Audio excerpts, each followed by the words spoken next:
നെല്ലിക്ക അച്ചാറിടാനായിട്ട് ഞാനിവിടെ നെല്ലിക്ക വൃത്തിയായി കഴുകി ഒന്ന് ആവി കയറ്റി എടുത്ത ശേഷം അല്ലികളായി ഇറുത്ത് വെച്ചിട്ടുണ്ട്. ഇനി ഇതിലേക്ക് ആവശ്യമായ വെളുത്തുള്ളി, ഇഞ്ചി, പച്ചമുളക്, കറിവേപ്പില, വറ്റൽമുളക് എടുത്തിട്ടുണ്ട്. ഇനി ഒരു ചീനച്ചട്ടി അടുപ്പത്ത് വെച്ച് അതിൽ നല്ലെണ്ണ ഒഴിച്ചു കൊടുക്കാം. നല്ലെണ്ണ ചൂടായ ശേഷം നമുക്ക് കടുക് ഇട്ട് കൊടുക്കാം. കടുക് പൊട്ടി വന്ന ശേഷം കുറച്ച് ഉലുവ കൂടെ ചേർത്ത് കൊടുക്കുന്നുണ്ട്. ഉലുവായും കൂടെ പൊട്ടിയതിന് ശേഷം അരിഞ്ഞു വെച്ചിരിക്കുന്ന വെളുത്തുള്ളി ചേർത്ത് കൊടുക്കുന്നു. വെളുത്തുള്ളി ഒന്ന് ചെറുതായിട്ട് മൂത്ത് കഴിയുമ്പോഴത്തേക്ക് ബാക്കി അരിഞ്ഞു വെച്ചിരിക്കുന്ന സാധനങ്ങളും കൂടെ ചേർത്ത് കൊടുക്കാം.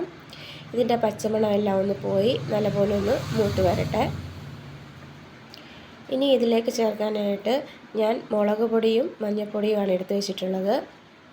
അപ്പോൾ പൊടിയൊക്കെ ഇടുമ്പോൾ കരിഞ്ഞു പോകാതെയൊക്കെ ശ്രദ്ധിക്കണം. ഇനി അല്ലികളായി ഇറുത്ത് വെച്ചിരിക്കുന്ന നെല്ലിക്ക ഇതിനകത്തോട്ട് ഇട്ട് കൊടുക്കാം.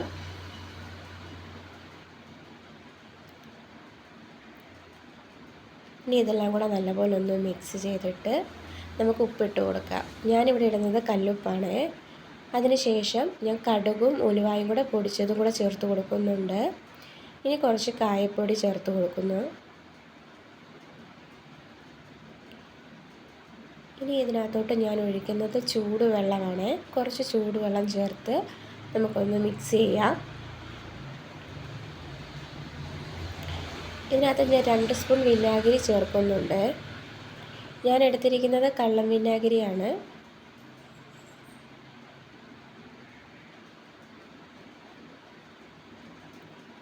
ഇനി ഇതെല്ലാം കൂടെ നല്ലപോലെ ഇളക്കിയ ശേഷം ഒരു തിളയ്ക്കാൻ വേണ്ടി നമുക്ക് വയ്ക്കാം. ഇപ്പോൾ ഇവിടെ തിളച്ച് വന്നിട്ടുണ്ട്. ഇനി ഞാൻ ഗ്യാസ് ഓഫ് ചെയ്തു.